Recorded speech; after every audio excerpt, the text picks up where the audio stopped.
Again, we are happy to have you here with us today. Welcome to Michigan Disability Rights Coalition lead in presentation, navigating disability disclosure and the responsibility of the employer. My name is Tamika Sinjin Spruce. My pronouns is she, her, and hers, and I am just for physical, a visual description.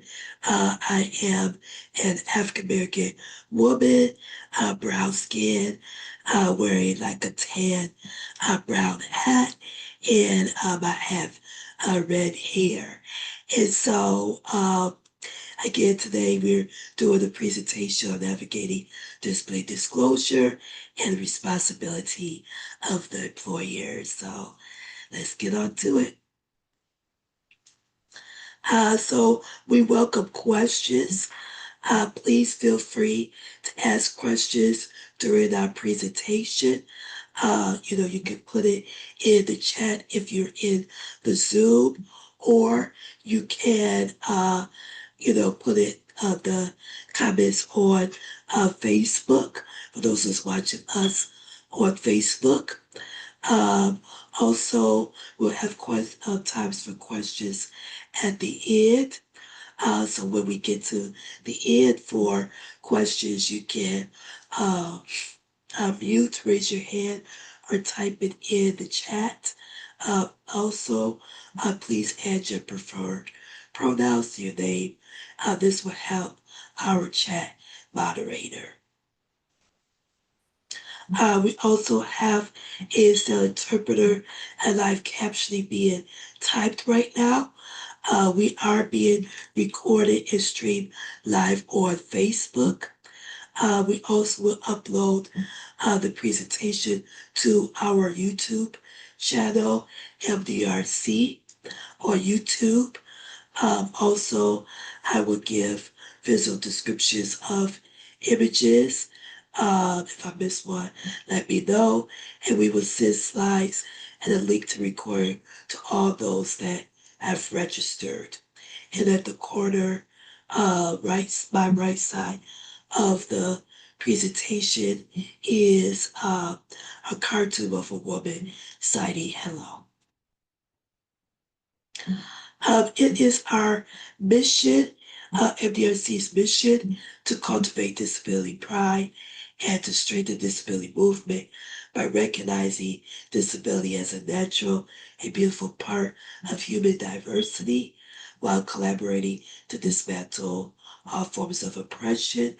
And so, like I said, we see disability as not as a bad thing, but just, natural part of being human. So we have Michigan Disability Rights Coalition in a square green box. So the lead in team, it's myself, I am the lead in director. We also have who's with us today doing the chat moderation is Felice Turner, and also who is streaming us on Facebook is Priscilla Kano. And we also have our leadership director, who's not pictured here, but her name is Angela Thomas. Felice Turner is, just for physical description, she is a brown skinned woman, wear red glasses, a black hat, and braids. And then Priscilla is a Latinx Latina woman wearing black hair with some brown highlights and a gray sweater. So that is our team. Also, lead in, which we'll talk about later on at the end of the presentation. But lead in, we work with a nonprofit organizations leaders for a year on disability inclusion. So they learn everything from A to Z throughout the whole year about disability awareness, inclusion, disability justice. And so, we really have a great time with the nonprofit leaders. Um, so our objective today is to understand the disclosure process, when and how to disclose. We also will examine the ADA legal protections and employer obligations. We will explore best practices for employers handling disability disclosure. We also will go discuss employees learn how to request disclosure, because that is important. Assess the role of the employer in promoting inclusivity, and we also will recap and do question and answers. So this is a video I'm about to play. I think this video is really good. I selected it because it really sets the tone and the importance of workplace inclusion and disclosing disability at work. On the right of it is like a GIF, I guess you would call it. And it says diversibility, and it's in a purple square box.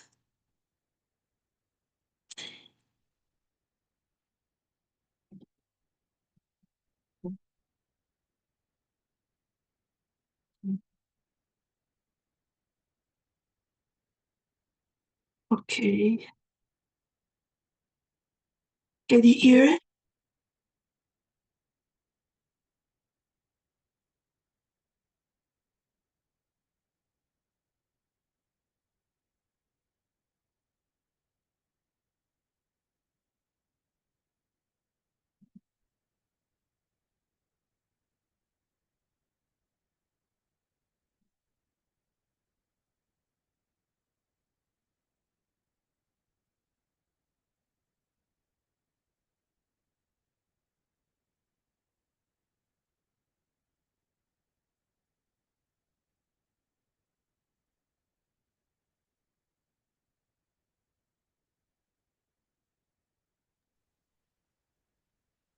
Tamika,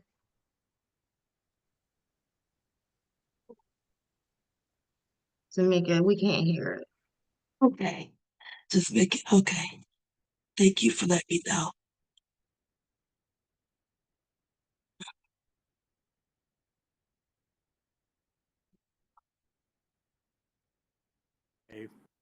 Still, many people with I'm gonna disabilities go back. Sorry about This week that. marks 33 years since the Americans with Disabilities Act was signed into law, banning discrimination against workers with disabilities.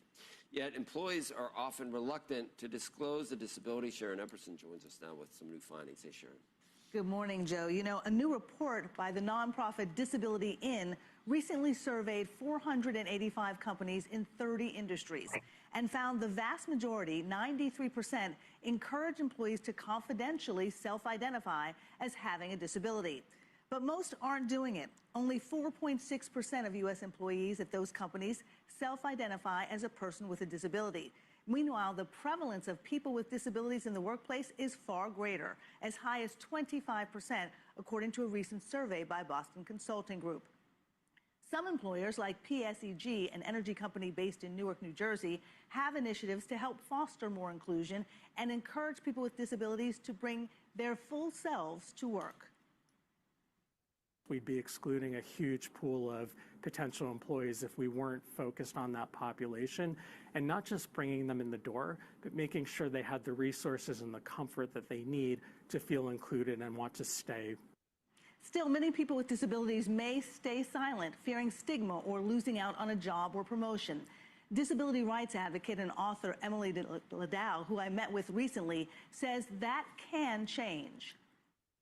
When we shift that narrative and we begin to say, you can identify as having a disability, that is something that you can be proud of, that makes you who you are, that number of people who are identifying in the workplace as disabled is going to grow. After its awareness campaign, PSEG saw the percentage of people who identify as disabled in its workplace triple. Joe? Okay, Sharon, the process for accommodations at work is often a difficult one. Could that be deterring employees at this point from requesting what they want? You know, it actually could. The American with Disabilities Act is requiring that employers make reasonable accommodations, adjustments or modifications for employees with a known disability so that they can have equal employment opportunities. But many companies don't know how many of their workers have a disability or even require accommodations. And researchers at Boston's consulting group say companies may not offer or approve some accommodations because of that. They also found that when people with disabilities request reasonable accommodations, whether it's equipment or software, flexible working arrangements, or adjustments to their physical environment, and those requests are approved, the outcomes at work improve significantly. And also, one thing that companies worry about is the cost, right? But the expense generally is not that great. 56% of accommodations cost nothing to implement. According to a recent report, others cost on average about $500. I can understand why people don't want to say anything, though. If they think it's going to be something that the employer looks at and says, oh, you're not as valuable as you were before. And I think of it just even when I was pregnant, I didn't want to tell people. Yes, exactly. And you don't want to, and particularly people who have that invisible disability, people who might be neurodivergent, may not want to explain what accommodations they need. They don't want to be missing out on any opportunities and be lower on the rank. I think the key is it has to come from the top. If PSEG is doing something like that and letting people know it's okay, and have leaders say what their issues have been, and be really open about that. My friends laughed at me for buying this, and now they. Yeah, so that I think that video is really good. Again, I selected it because, it really shows like a snapshot of what challenges people with disabilities go through, in the workplace.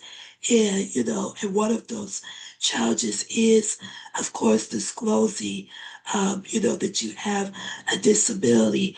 And I know that can be difficult for many people, especially those who have not apparent disabilities, because we know that, ableism exists, and that sometimes employers, once they find out that you have a disability, may automatically, disqualify you from a person with disability from the job because of, their bias that they have. And so that's we're gonna go a little bit more into disclosing and when and why and how to disclose. And so disability disclosure, understanding the process, is the definitions of voluntary act of an employee informing their employer about their disability.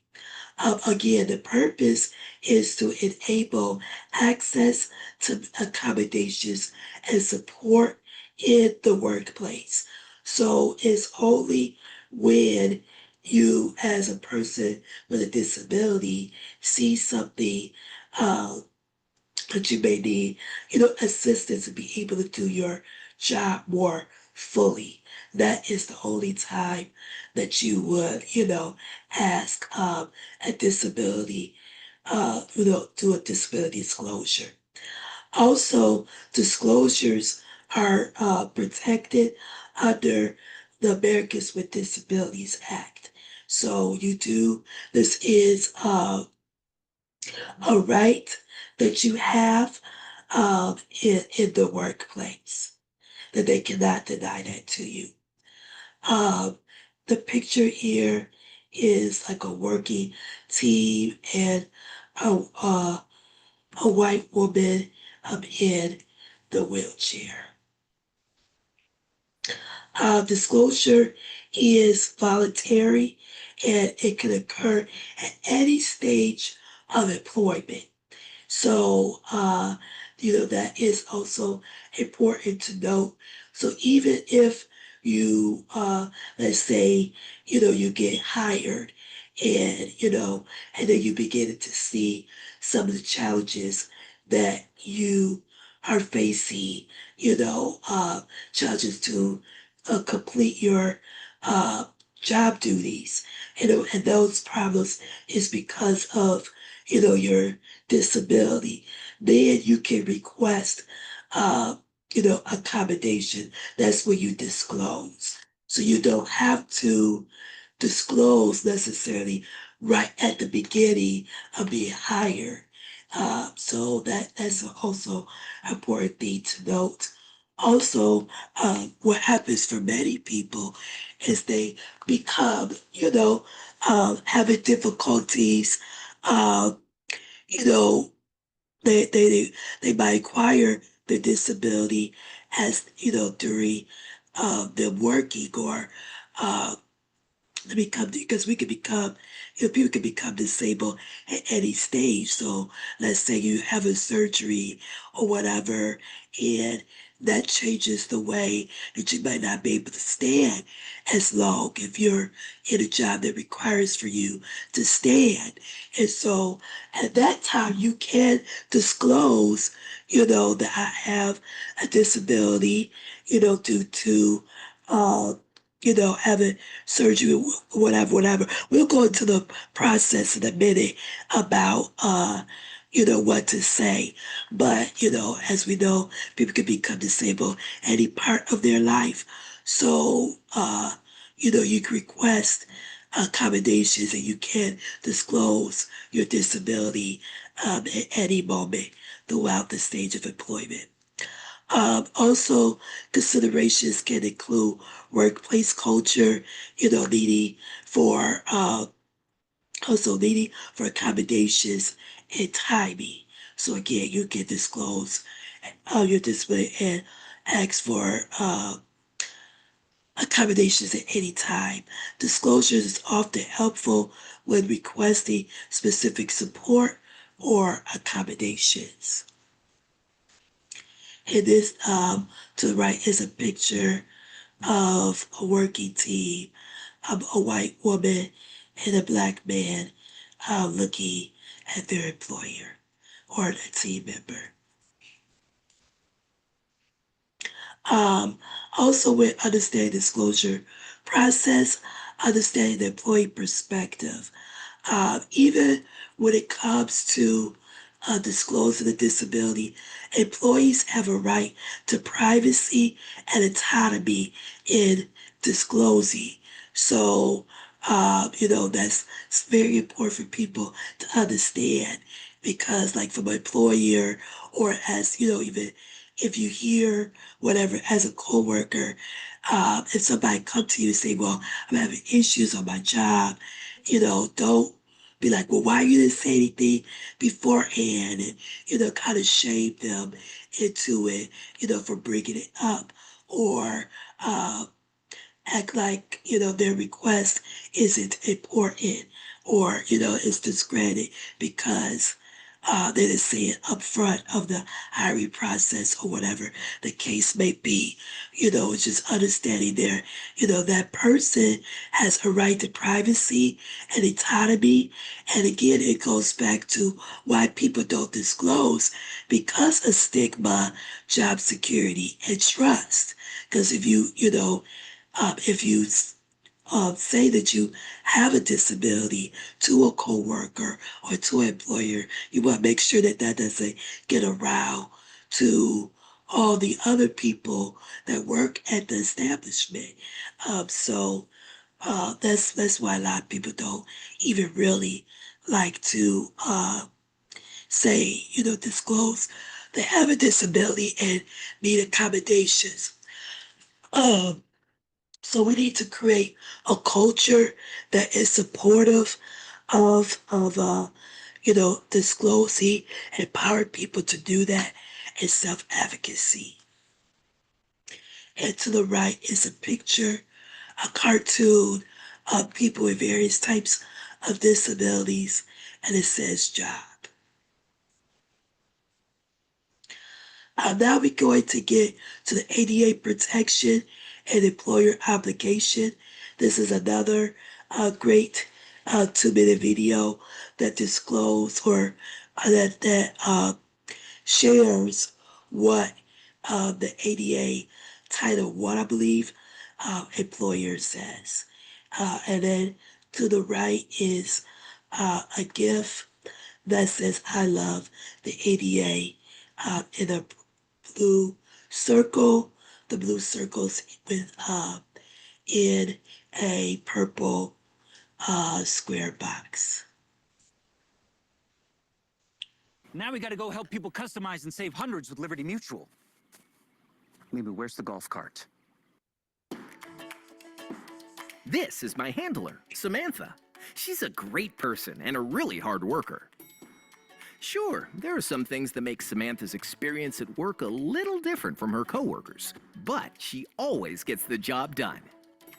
Finding and maintaining employment opportunities used to be much more difficult and uncomfortable for people like Samantha. Thanks to Title I of the Americans with Disabilities Act, qualified individuals with disabilities can no longer be discriminated against when it comes to employment.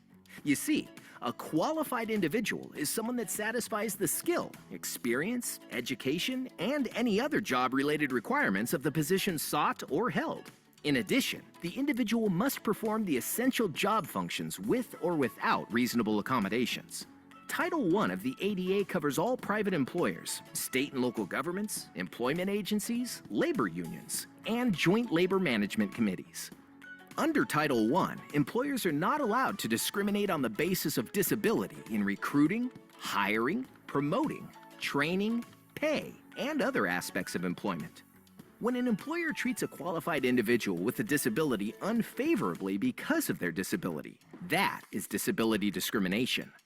The Equal Employment Opportunity Commission is the body responsible for enforcing compliance with Title I of the ADA. If someone with a disability believes that they have been discriminated against in their employment, they can file a charge with the EEOC.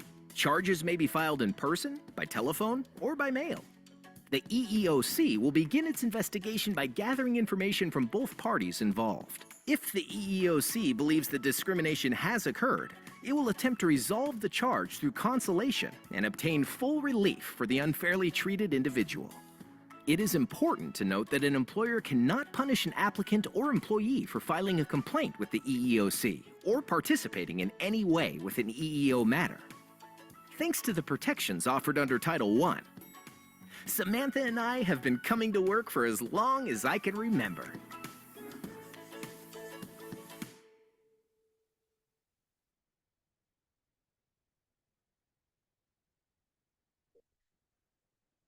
So, as is stated, that is like a really great summary of, what Title I covers.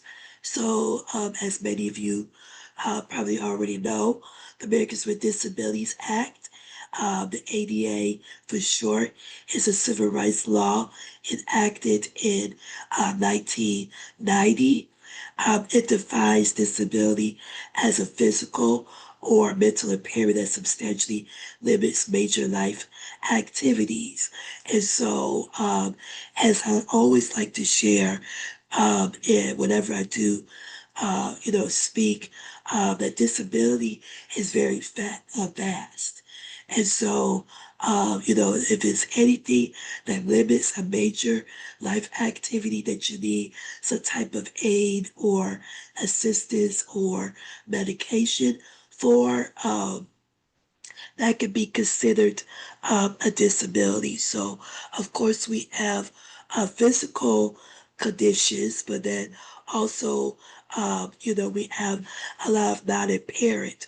And so, those who may have like lupus, multiple sclerosis, diabetes in some cases, rheumatoid arthritis, all those things, can lead to a type of chronic conditions, that some days you can, be really good.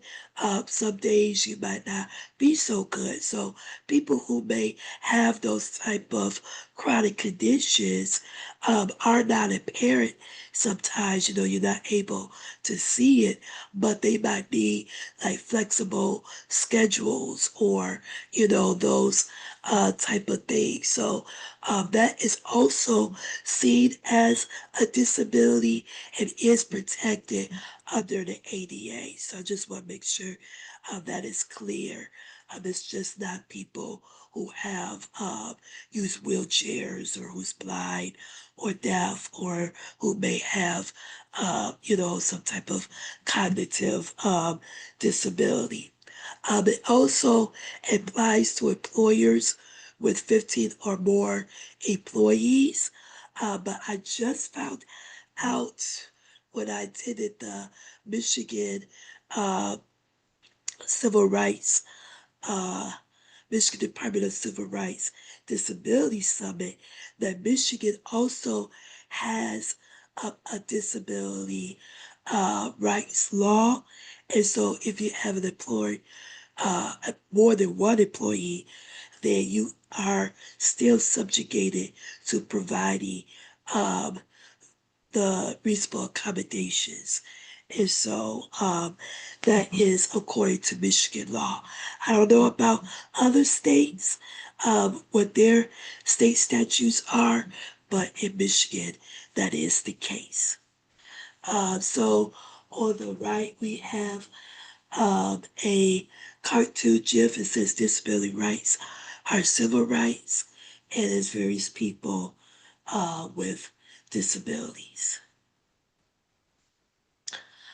So within the ADA, the legal rights protections, employees are entitled to reasonable accommodations for their known disabilities. That's why, you disclose of, what type of assistance you need.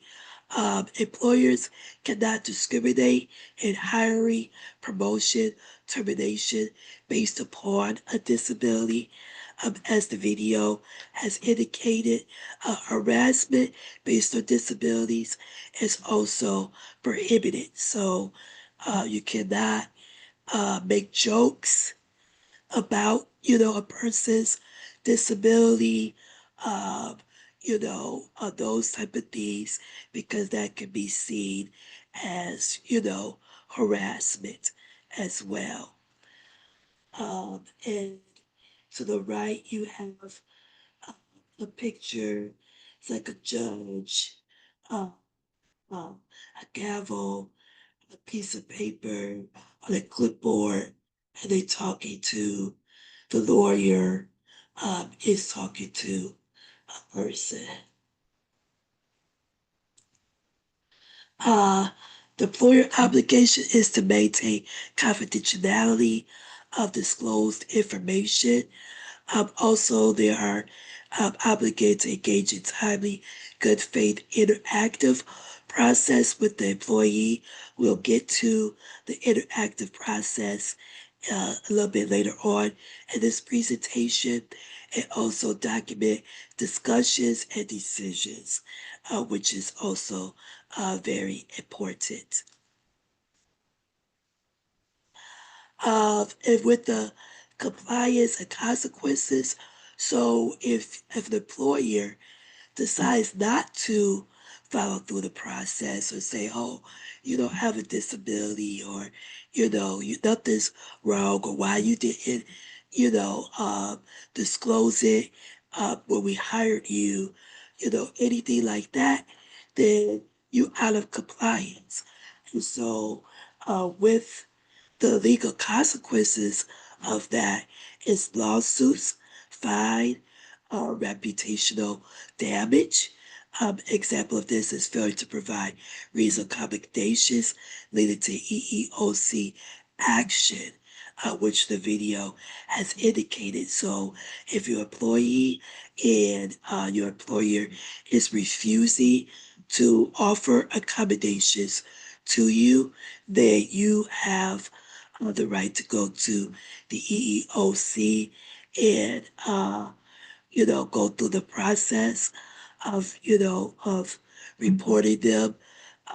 But also you have a right to file a lawsuit if you wrongfully terminated.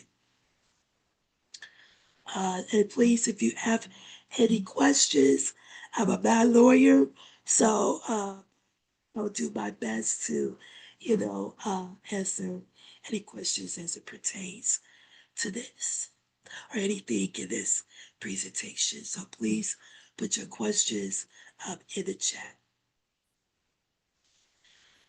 So the best practices for employers in handling disability disclosure, there is a person's hand in doing an application. It's in a purple square box. So the best practice for employers is to create a supportive environment. And this is something that we do help our nonprofit leaders as they come through our program here at MDRC Lead In, as we talk about how to create a supportive work environment. Because the more that you create as an employer a supportive environment, the better it is for people to, disclose their disability and ask for accommodations. So the way you will create that supportive environment is foster trust and psychological safety. Um, Also encourage open and judgment-free communication. Train managers on inclusive leadership. And so we'll get into that a little bit later in the presentation of what that looked like. But that is some ways that you could create a supportive environment. There is a picture of a person working, and she is comforted by one of her could be employer, or one of her coworkers. Responded to disclosure respectfully. So listen without judgment or assumptions. That is something that I could see how employers could get kind of don't know really how to deal with that in a more successful manner. And that is because, you know, um, again, if somebody don't disclose right away or somebody acquire the disability, um, that you sometimes people might be shocked because especially if it's not apparent, like, well, why didn't you disclose this earlier? Why, you just coming to me about this? You don't look like that disabled or that you're having this issue. What's going on. So, that's really kind of being judgmental. Or if you have somebody who has a physical condition and a physical disability, you hire them, then you automatically assume what they need, instead of the person telling you what they need. So you really have to just let the person, tell you what they and explore with them during the interactive process what their accommodations could be. So never, come to judgment or make assumptions. Also, use inclusive and first person language, otherwise stated. I know there's kind of sometimes a rift with it between the disability community, but Many people like to say, like, oh, I'm a person with a disability. And so just be cognizant of that. Um, and then the other side, some people don't mind to say, oh, this is a disabled person, or this person is autistic, other than saying, oh, that person is a person with autism. And so if they say, oh, I don't mind you say that I'm autistic or, I'm disabled, the person tell you that, then that's how you can, refer to them or mention them as, but outside of that, it's always good to say first person language. And again, respect the employees' privacy and dignity as they disclose their disability to you. And that picture had a person talking. So managing the accommodation process, that you have the interactive process as I mentioned before. So I have a quick video that really does a great job describing the interactive process. And on to the right, there's a clipboard, a cartoon of a clipboard.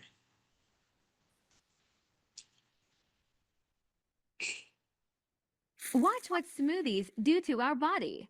Are smoothies a good option? They are probably one of the biggest.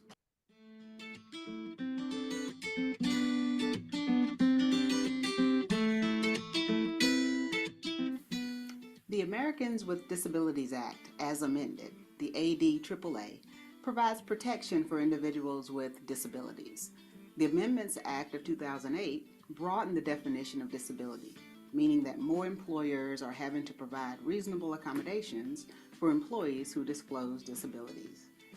Because there are so many medical conditions that may meet the definition of disability, it's important for HR professionals to understand how to engage in the ADAA's interactive process. There are a number of steps in the process. Let's look at them now. Step 1, recognizing the accommodation request. The process begins when the employee with a disability makes a request. The request can come in various forms. The employee does not have to say the words reasonable accommodation. If an employee mentions that he's having a problem related to a medical condition, determine if the employee is making a request for an accommodation. Step 2, gathering information. Most often this begins with interviewing the employee and understanding his need. Documentation should be sent to his physician in order to gather more detail on what accommodations will help the employee to be successful in his job. Ask only for information that is necessary to provide the accommodation. Step 3, exploring accommodation options. Once you understand the employee's limitation and how it impairs his ability to perform the essential duties of the job, then determine several options for a reasonable accommodation. Step 4, choosing an accommodation. Determine the best option for the accommodation. There may be times when the employee's preferred accommodation is above and beyond what is necessary to mitigate the work limitation. For example, an employee may have a condition that causes him to have difficulty concentrating when there's external noise, and his accommodation request is to be moved to an office.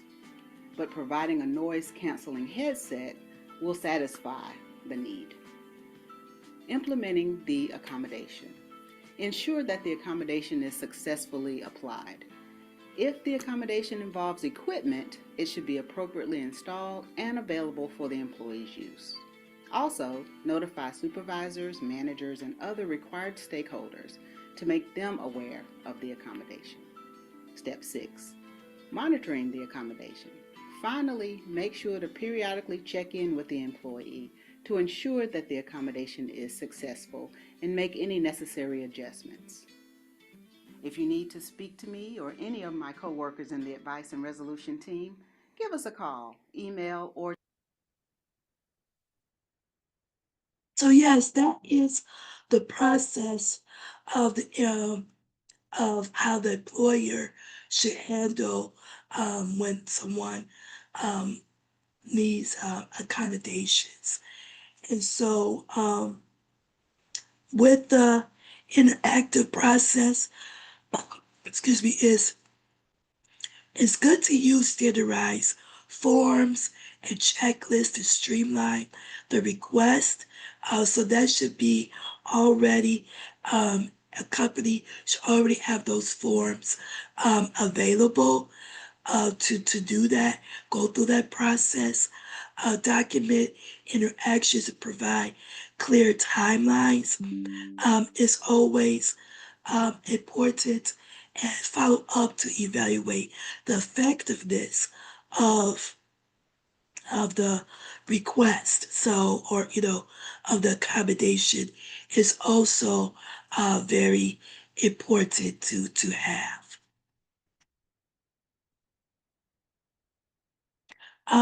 So I just want to briefly show the difference between reasonable accommodation and an interactive process because it can be, very, you know, it could be confusing maybe for some people. So a reasonable accommodation is initiated by the employee or sometimes a representative and is the first step in the process. And again, like the video has said, they might not say, the employee might say, oh, I need reasonable accommodation. They're not going to more than likely say that. And they don't need to say that in order to start the process of the accommodations. They could just say, oh, I'm having, difficulty doing my task. And can we, talk about the accommodation or what I need to successfully complete my job. So that's all the person needs to do. And so, what is this when employee again informs the employer they have a disability, need adjustments or assistance to perform an essential job function. The request can be verbal or written, and that's need to go back what I said before. Don't need to be reasonable accommodations to be valid. Examples of accommodation requests is I have a medical condition, I need a different chair to reduce pain. That could be a common one, and that's an easy fix to determine what type of different chair that they need. Also, I know those who go through, some employees may have or find out about a job through a vocational rehab counselor. And so, oftentimes, if you get employees from a vocational rehab or through a third party nonprofit that helps people with disabilities find jobs, they may also they be their representative, and so they will come to you, the employer, and talk about what that person needs to be able to fulfill the job. So just be aware that you might have a representative come to do that. So the interactive process is the employer's obligation once a request is made. It is collaborative, ongoing conversation to determine the effect of accommodation. It involves clarifying the nature of the disability only as needed. And I believe I do mention that later on in the presentation, but the person does not have to say what their disability is. So I don't have to necessarily disclose. It's like you can't see it, but I use a wheelchair. So I have a spinal cord injury. So I don't have to say to my employer if I see that I'm having difficulty, getting into the building, or, for example, I will don't need to say, oh, employer, I have a spinal cord injury as a result of a car accident that I had. I don't have to go into, why disability and what happened, and I don't have to do that. So all I need to say is, you know, you might need more spaces for, handicap or accessible parking. And so, can you talk to somebody to put more accessible parking, or, or put a spot that's closer to the door, without a step, or whatever the case may be. So, um, you don't never need to disclose what your disability is, just what type of accommodation that you need to help with it. Also, to explore various accommodation options, assess what is reasonable and doesn't pose undue hardship. That's something that I know a lot of sometimes employers do, because they're like, oh my God, it's gonna cost so much, and we not gonna be able to afford accommodations and da da da. But like the video that I first played says, that most accommodations are affordable, and it doesn't cost as much. So, and there are like vocational rehabs, or there's like here at MDRC, we offer assistive technology. And so, there are options available that won't cause undue hardship for the employer. So that's important to note as well. Documenting conversations and decisions and following up to ensure that accommodation is effective. So that is the employer's obligation. And why this interactive process is important is because it ensures that both the employee and the employer is on the same page. That is very important, and it goes back to not making assumptions, not, making, uh, judgment, but just really an honest, conversation to find a remedy. Is also legally required under the Americans with Disabilities Act, and it prevents misunderstandings or non-compliance. And if you have a question, again, please put it in the chat. So employees, how to disclose and request accommodations. So we could go to the employee side.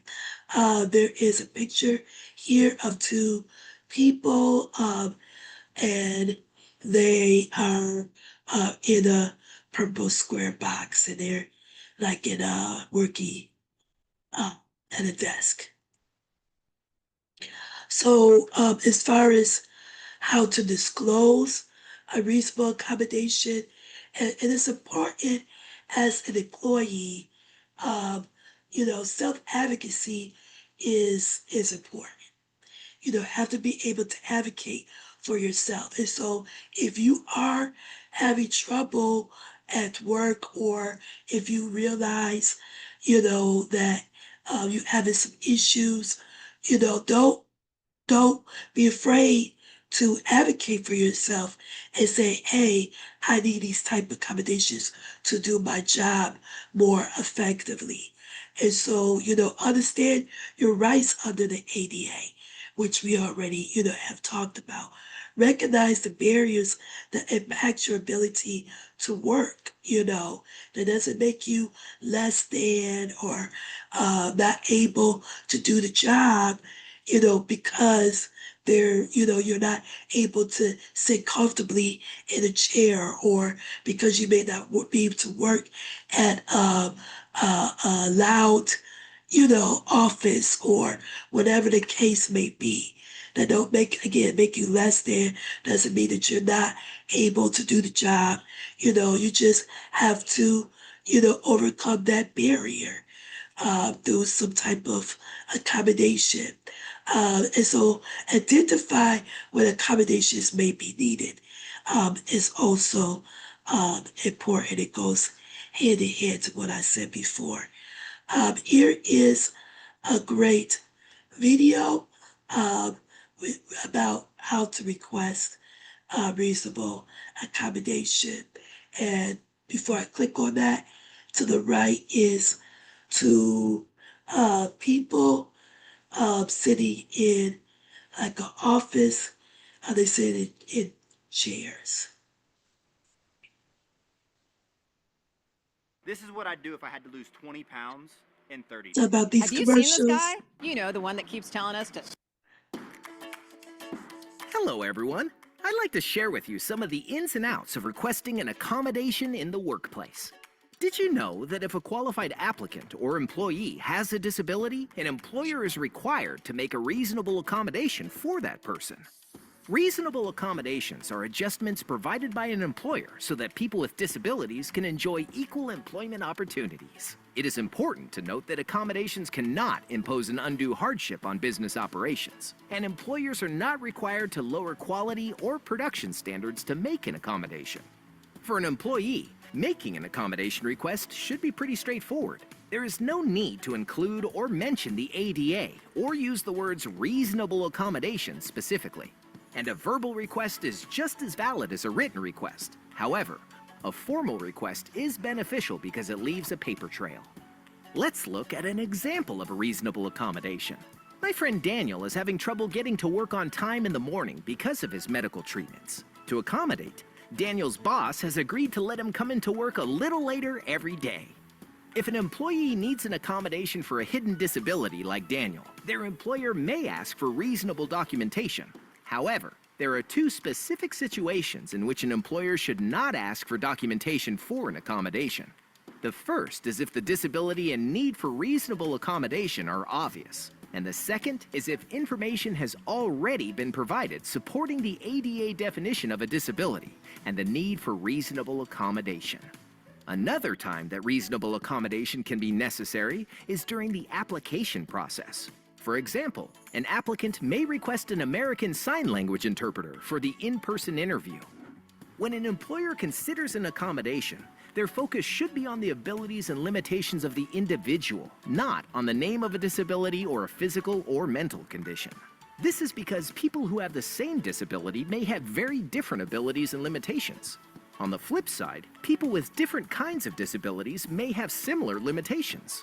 To be qualified for employment, an applicant or employee must be able to perform essential job functions. In other words, the job duties that are fundamental to the position.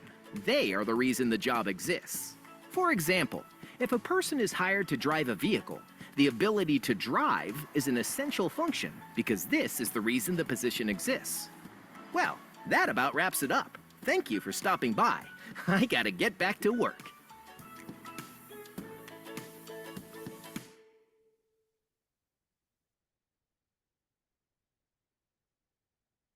So that is a little bit more detail of the how you can request accommodations. So steps to disclose from employee perspective is decide who to tell. So that is, either like an HR person, especially if you work at a large company. The HR human resources should have, you should be able to tell them they can go through the interactive process. Sometimes you might have to go through first your supervisor, as well. If not to probably recommend, regardless of the type of company you work for, to mention it to your supervisor and ask them like who would I go to request accommodations, and then they will let you know the person that you would speak to. And that goes back to with the employer. So, and make sure with employers make sure you have, like it's added to your handbook. Also, what is the process, who they go to when it comes to requesting accommodations. Again, it goes back to having those forms available to document the process and everything like that. So make sure that that is handled as far as with, as the employer. So employee know who to go to and make sure everybody in the company knows who to go to when it comes to requesting accommodations. So there's no confusion or misunderstanding. Uh, Also, as an employee, be clear and specific about your needs and focus on how the accommodations can support your job performance. And again, you do not have to say your disability, how you acquired your disability, or whatever the case may be. Just focus on the accommodations to support your job performance. So making the request, use written communication for documentation. That's easier. That's better to document it because, companies, supervisors, HR people, they change over time and new people come on board. So to have a written documentation of your accommodation is really key. The person who's come on board will know what type of accommodation that you need. State your disability broadly and need for accommodation. Provide examples of documentation. If requested, utilize available templates and HR support. There's a picture here. People are in the office working. So we go to the employers in promoting inclusivity. There's a cartoon of people, a cartoon of a man using a wheelchair, and he's shaking hands with another man in the office. So again, creating an inclusive environment requires trust and respect and proactive inclusion. And so, an example of this is what we tell our nonprofit leaders that go through our program is to, put on the job description or, job description or when it comes to hiring, say if you put a statement in the uh in the job description or whatever in the job posting, say, we are an equal opportunity employer, uh, you know, uh, so we don't discriminate against race, disability. There's a whole statement. That's something that I've seen a lot of, employers used to do in this climate. I know sometimes people are like, but I still recommend doing that, letting people know that, that you're open to all kinds of, different people. Also put a statement and say if you require accommodations during, the interview process, let us know and contact this number. So that opens up to people like, oh, okay, they open to disabled people. So that from off the bat creates an environment of inclusion. Also, inclusive policies and practices, hiring, like I mentioned before, retention. So if you have these type of inclusive policies, open door policies where employees feel comfortable talking to you about the challenges that they facing at work, or a supervisor can be open and say, you know what, I'm really struggling when it comes to this area.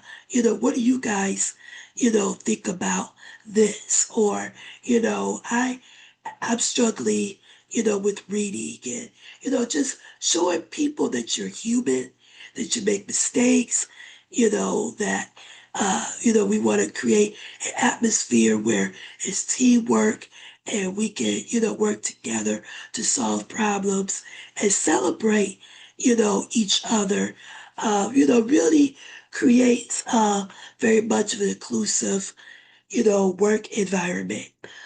Also, disability awareness trainings will also be important.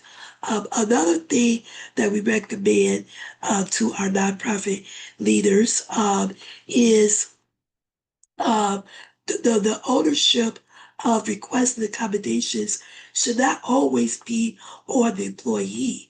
So the example of this could be like in emails when it comes to having meetings and say that, we have closed caption on our meetings, is open. So in case anyone needs it, it is available to our staff.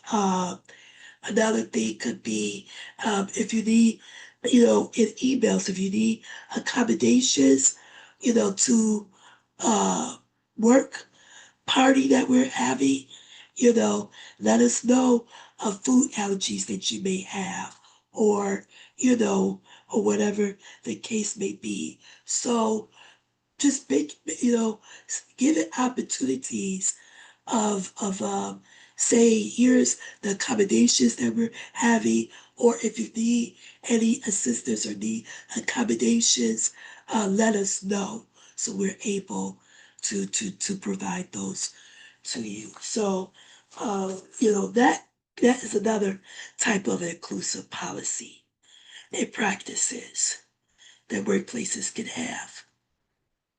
Now, this is a picture of people working on the computer. Another um, thing is employee resource groups, ERGs for short, is also another great tool for inclusion. I know, the whole attack on DEI, so that might be one of the things that corporations are kind of scaling back from, but we talk about DEI and how to overcome or deal with those challenges with this administration. So if you go back to uh, uh, our MDSC's our webinars, Facebook, you'll see the DEI training that we had. But employee resource groups is good because, that is a place where different affinity groups, different people of the shared identity can come together and talk about what are the challenges and how to make the workplace more inclusive to them. So that's another great tool to use to bring about inclusion and changing workplace culture. So we are at 104. So we, Felice, if you could put the survey in a chat, we definitely want to hear your thoughts. And if you have any questions, please put it in the chat. And also please fill out before you leave the survey for our feedback, because we definitely would like to know what topics should we talk about in the future here. MDRC lead in, and we want to know what your thoughts about this presentation. So please make sure to fill that out. This is a cartoon of this is wrap it up. So the key takeaways that I want all of you to go away with is understand the rights and responsibilities. So employees have the right to request accommodations under the ADA, and employers are legally required to engage in a confidential, timely, interactive process to assess and implement reasonable accommodations. Also, use tools for compliance and advocacy.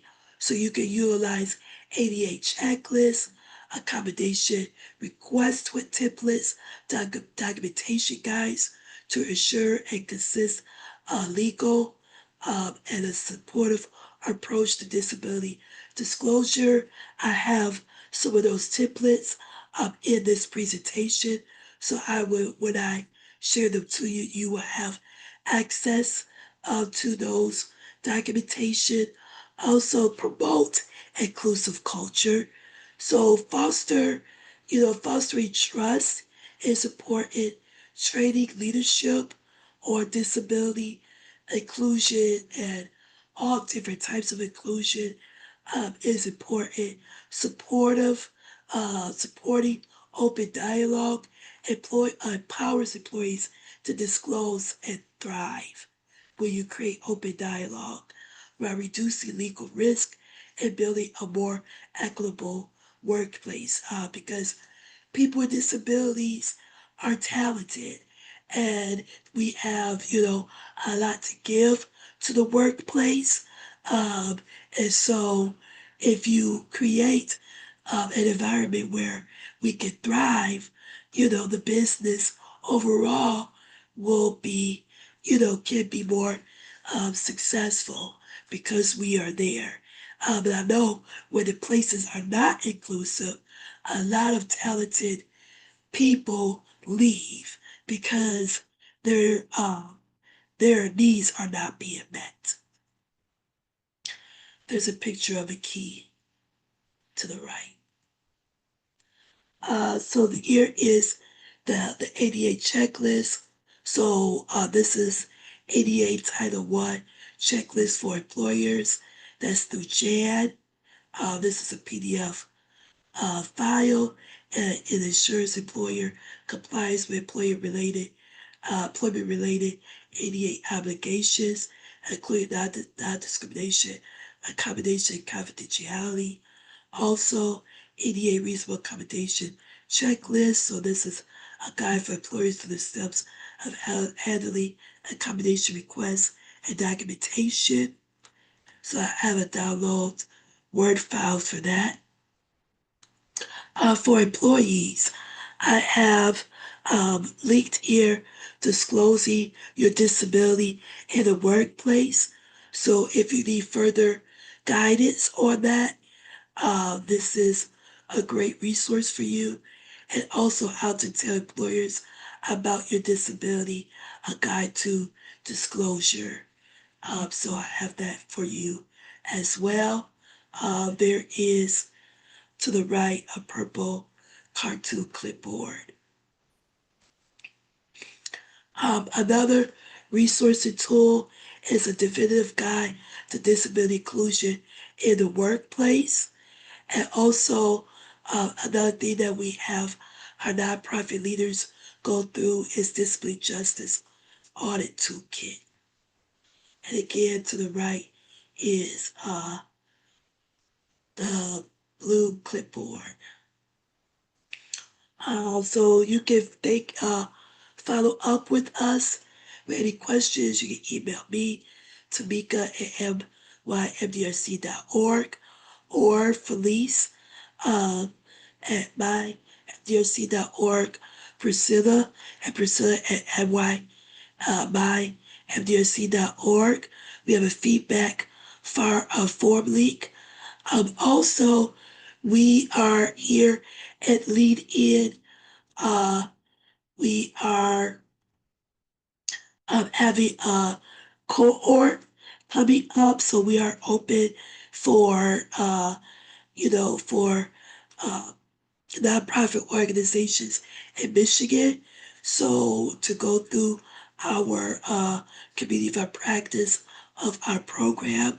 And so if you are an employer that or nonprofit that would like to know more about disability inclusion, please, email me. We also have the link in the chat to sign up for our informational session, which is tomorrow at 12 o'clock.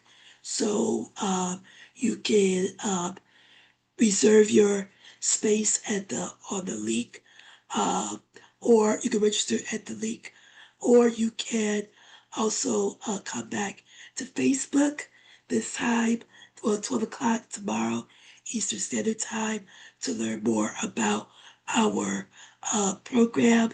The first cohort was great. We had great group of people, three nonprofits that we worked with. Many of them, all of them actually said they learned a lot. So if you, again, interested in learning about how to become a more inclusive and you want to learn more of like what we talked about today, please, come to the informational session and also fill out our interest form and be part of our newest cohort coming up in August. So, is there any questions, any comments? This is the time to ask. Anything in the presentation that really resonated with you? What are some of the challenges that you faced in the workplace?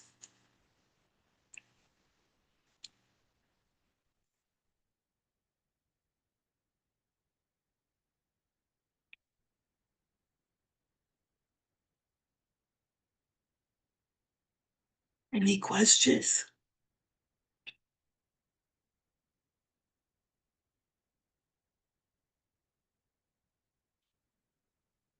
Okay. All right. So please fill out our survey that's in the chat. Let us know how we did or how I did, and if you'd like to see, more topics, what you would like to see more of. And I know this is, working as a disabled person is can be very challenging. But again, you have a right under Americans with Disabilities Act to be in the workplace, to request accommodations, and to thrive. So, hope everyone have a great rest of your day. And if you have any questions, please don't hesitate to reach out. Thank you.